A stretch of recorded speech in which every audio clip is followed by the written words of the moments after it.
बिस्मिल्लाहिर्रहमानिर्रहीम। प्यारे बच्चों, अस्सलामु अलैकुम। उम्मीद है आप सब खैरियत से होंगे।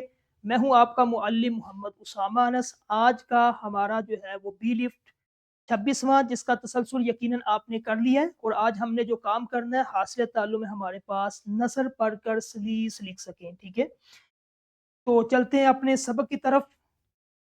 सबसे पहले सलीस। सलीस किसे कहते हैं? सहल को भी कहते हैं, आसान, आम फहम, ये तीनों इसका जो है मुतरादिफ है।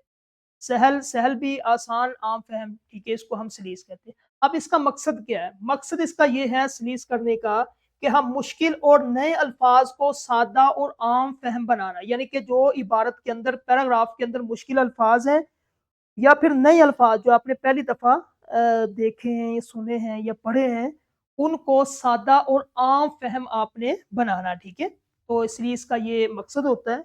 सलीस के बुनियादी अनासिर, बुनियादी अनासिर क्या है?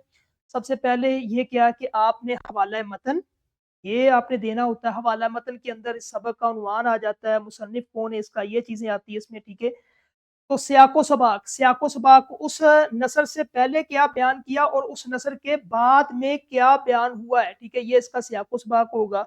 उसके बाद तीसरे नंबर पे आपने उसकी आसान अपने अल्फाज में तशरीह कर देनी, तो ये आपकी सलीस अच्छी बन जाएगी। ठीक है, हवाला मतन क्या है? ये देखे लिखा हुआ है, सबक का नाम, मुसन्निफ का नाम, ये चीज़ें आपने, लेकिन ये बड़ी जमातों के लिए होता है अहम। ठीक है, लिखना लाजमी।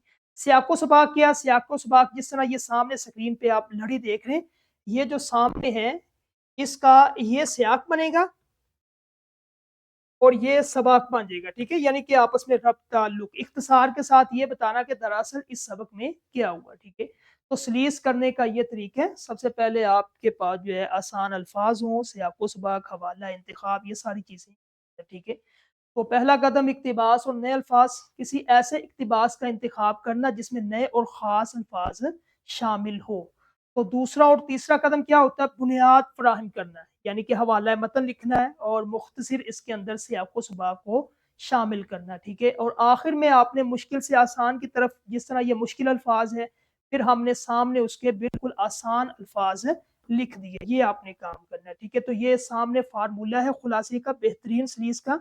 तो सबसे पहले सबक और मुसन्निफ का नाम ये आना चाहिए, सबक मुख्तसर, सबक का मुख्तसर पस मंज़र, और उसके बाद आसान अल्फाज में तशरीह करेंगे। जब तशरीह करेंगे तो ये आपकी बेहतरीन और मेयारी सलीस बन जाएगी। ठीक है, इसी तरह एक पैराग्राफ जो क्लास के अंदर मुतालिका टीचर है, वो एक छोटा पैराग्राफ दें और फिर बच्चों को अमली मश्क करवाएं। उसके अंदर जो मुश्किल अल्फाज हैं वो, या फिर नए अल्फाज जो बच्चों ने पहली दफ़ा पढ़े हैं या सुने हैं, उसको साइड पे उसके अल्फाज के मानी बतलाएं, फिर उससे उनकी सलीस करवाएं, अपने अल्फाज में आप इसको बयान कर सके। ठीक है, उसके बाद ये तदरीसी जांच वर्क बुक का क्लास के अंदर करवा दें और निखार के लिए घर से काम दे दें। तो इस चैप्टर का हमारा आखिरी लेक्चर खत्म हुआ। इंशाल्लाह हम नए लेक्चर के साथ मिलेंगे। अस्सलाम।